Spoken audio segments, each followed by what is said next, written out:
everybody. I don't care, Democrat, Republican. Okay. This is the single most important issue.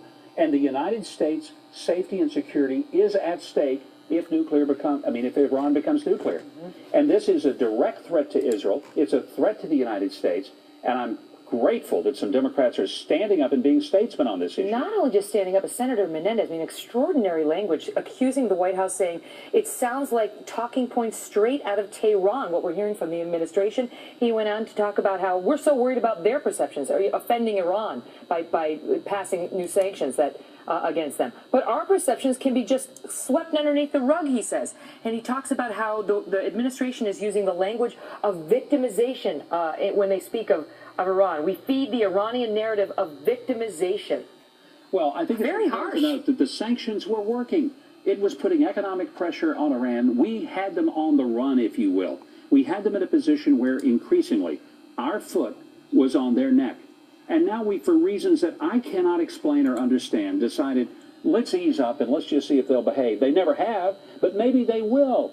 You don't take the chain off of a rabid dog when you have him already on the leash. But that's what we've done. But the president seems to think that with negotiation, he can get somewhere with the Iranians. This is what led Senator Jeff Flake out of Arizona, a Republican, so we're having roles switching up in Congress.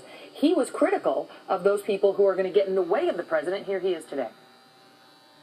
The purpose of sanctions is to get parties to the table.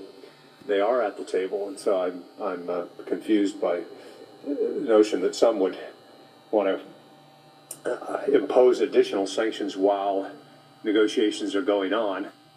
Does he have a point? But here's the problem.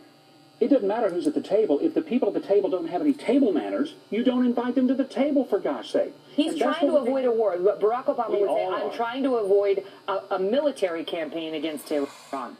Well, you don't do it by showing weakness. You do it by showing strength. The way you stop the school bully is you put your fist in his face and you put his butt on the ground.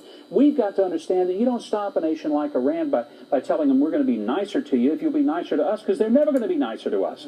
This doesn't work in the statecraft of today. It just doesn't, because we're not dealing with rational, reasonable people. We're dealing with radicals who want to kill us. And the sooner we understand that and admit it, the sooner we bring safety to the American people. Today, the Congress got hit. Boehner got hit by the White House for inviting Netanyahu to come address Congress without clearing it with the White House. They found out moments before Mr.